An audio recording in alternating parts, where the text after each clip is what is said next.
यसु खुदा की जात का नक्श, उसके जलाल का परताव है। यसु अव्वल और आखिर, इब्तदा और इंतहा, अल्फा और ओमेगा है। यसु कदीम और अयाम है, वो अजली और अबदी है, वो जो था, जो है और जो आने वाला है। यसु कायनात बनाने वाला और संभालने वाला अजली कलमा है। जब कुछ ना था यसु तब भी था, जब कुछ ना रहेगा यसु तब भी रहेगा। यसु कायनात की सबसे बड़ी हकीकत है। दुनिया की तारीख यसु के गिर्द घूमती है। यसु आसमान, जमीन, नबी और रसूलों, फरिश्तों समेत तमाम मखलूकात का खुदाए महमूद है। यसु वो है जो आदम से लेकर यौम अदालत तक हर एक ईमानदार और बरगुज़ीदा जिसका मुंतजिर है और रहेगा। अब्राहम भी उसके दिनों को देखने का मुंतजिर था, इससे पहले कि अब्राहम था।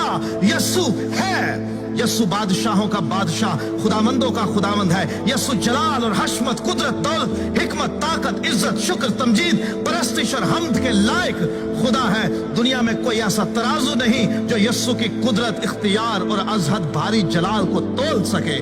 दुनिया में कोई ऐसा पैमाना नहीं जो यसु की मोहब्बत, रहम, करम और तर्ज की हदों को माप सके। दुनिया में कोई हस्ती ऐसी नहीं जो उसके ख्याल और इरादे को परख सके। दुनिया में कोई नहीं जो उस पर गुनाह साबित कर सके।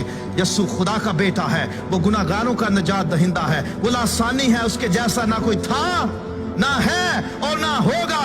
वो कमजोरों की ताकत, गरीब, यतीम और बेवा के हक का मुहाफिज है। यसु आजमाइश में फंसे हुओं का मुस्तैद मददगार है। वो तो आग की भट्टी में इलाहजादे की सूरत उतर जाता और बचा लेता है। वो बीमारों को शिफा देता, अंधों को आंखें देता, गूंगे बहरों को बोलने सुनने की ताकत देता, लंगड़ों को चलाता, मफलूजों को बहाल करता, बदरूहों को निकालता, कोरियों को पाक करता और मुर्दे जिंदा करता है। वो कहे तो पानी में बन जाता है, वो हुक्म दे तो समुंदर, तूफान, आंधियां थम जाते हैं। वो कहे तो दरख्त और पहाड़ जगह छोड़ दे।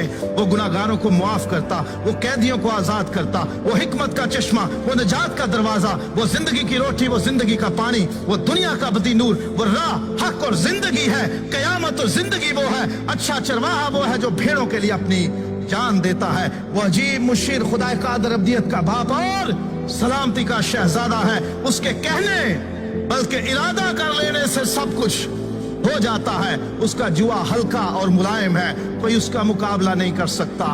कोई उसका वजूद, उसका ख्याल और उसका नक्श मिटा नहीं सकता। उसे कायम रहने के लिए किसी की जरूरत नहीं, लेकिन कायनात उसके बगैर कायम नहीं रह सकती।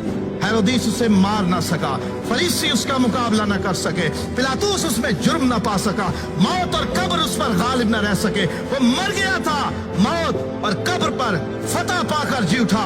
उसने इब्लीस के सर को कुचला और उसके कामों को मिटाया। वही है जो सबको आखिरी दिन फिर जिंदा करेगा। वही है जो जिंदों और मुर्दों की अदालत करने को आएगा। हर एक के काम के मुआफिक देने के लिए अजर उसके पास है। हर एक घुटना उसके आगे झुकेगा और हर एक जुबान इकरार करेगी कि यीशु मसीह खुदावंद है। और वो भी जिन्होंने उसे छेदा था उस पर निगाह करेंगे और छाती पीटेंगे कि हमसे ये क्या भूल हो गई, हमने इसको क्या जाना। दुनिया की जुबानों में, दुनिया की किताबों में, आलिमों के ज़हनों में कोई लफ्ज ऐसा नहीं कि जो यीशु की शान को पूरे तौर पर बयान कर सके।